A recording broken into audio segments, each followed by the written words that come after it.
brightly shining.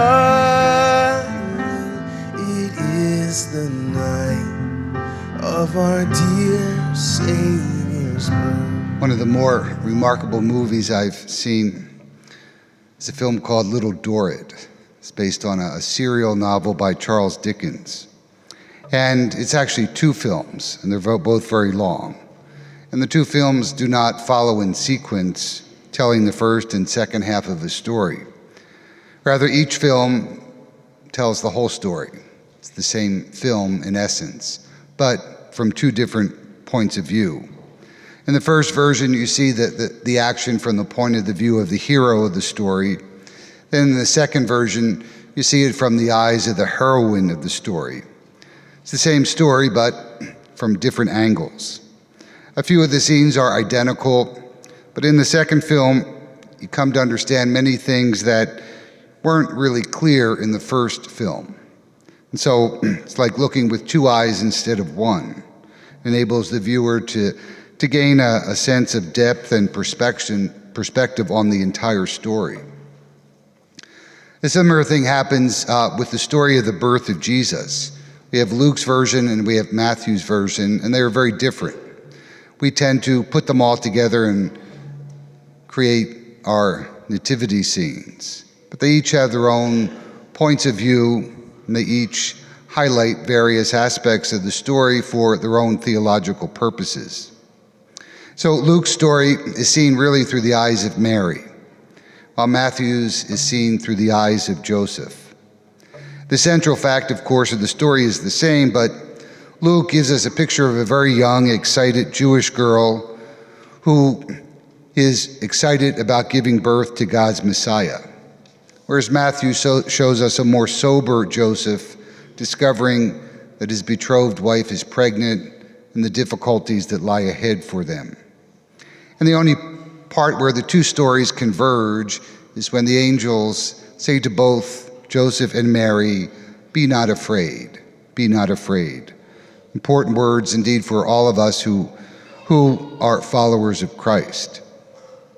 So on this Feast of the Holy Family, I think we can learn much from both Joseph and Mary, particularly as to what constitutes a holy family. In the first reading from Sirach and in the Paul's letter from the Colossians, we're given some very good, practical, sound advice as to what makes a healthy family, what makes a family strong. And Sirach addresses his to a young man, reminding him to honor his parents. And as he says, take care of your father in his old age, even if he lose his mind, be considerate of him. Of course, that also applies to your priest. Please be considerate of me when I lose my mind.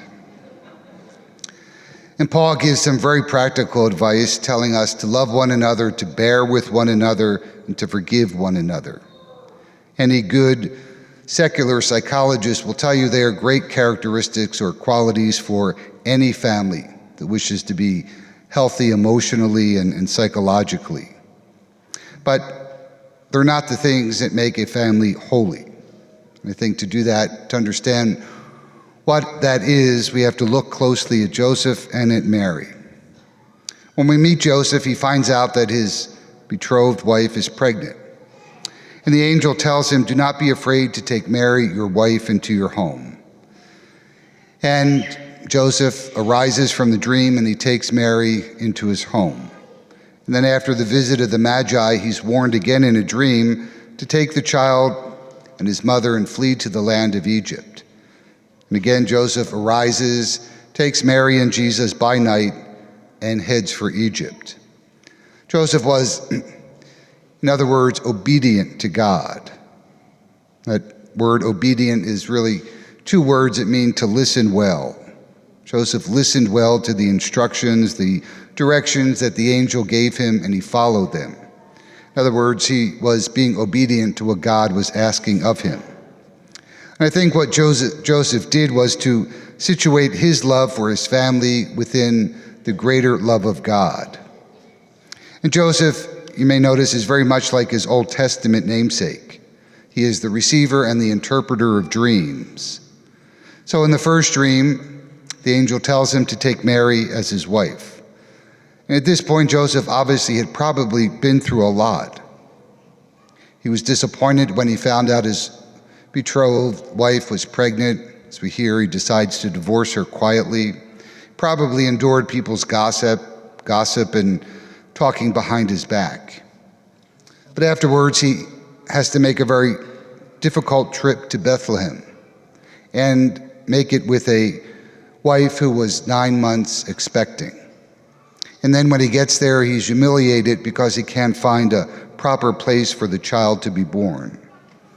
And then once the child is born, he's told to get up and leave because King Herod is seeking the life of the child. He's being, at this point, commanded again and again to travel, and not by any luxurious means at all. In Joseph's day, travel was hard, dangerous. The roads were not safe. Water and food were often in short supply. And then to bring on the journey, a woman who had just given birth and a newborn child made it doubly difficult.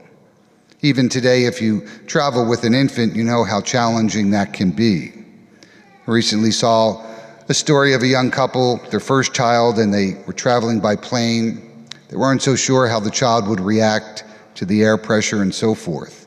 And so, fearful that the child would cry, they passed out little baggies with earplugs and candy and a note to all their fellow passengers, begging their forgiveness and their indulgence if their child cried. But in Joseph's day, I'm sure people would have said that he was a bit crazy to think about making such a journey, and that he was putting his family in great danger by doing so. Yet he went. He went to Egypt, he stayed there for some time, and again, he's told by the angel to get up, uproot his family, and go back to the land from which they fled.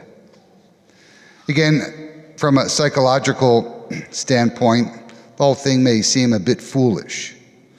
But Joseph listened and did what God commanded him, even though it put his family at risk. And so Joseph is always the man who listens, he moves, he goes, because he knows precisely who to obey. And he places the love of his family in the context of the wider, broader, and deeper love for God. And that's exactly what makes his family holy. You know, there are many places today where a father who raises his children as a Christian exposes his child to danger, not just ridicule, but outright persecution and even death. People will say it's irresponsible to do such a thing. But what makes a family truly holy is a father's and mother's willingness to put the love of God first. Think of Abraham. Abraham was asked to sacrifice Isaac. Remember, Isaac was the child of the promise. Abraham had been promised by God that he would issue forth from Abraham many, many descendants to form a great nation. And Sarah and Abraham were old, barren with Sarah. And along comes Isaac. And then, strangely, God asked Abraham to sacrifice Isaac, the vehicle of the promise. As we know, Abraham obeyed. That may make him seem a bit psychologically unbalanced or harsh, but it's exactly what made him holy. Or think of Hannah. Hannah, again, was barren, prayed to God for a child. She conceived and gave birth to Samuel. And after Samuel was weaned, she took him to the temple and gave him to Eli the priest for him to raise.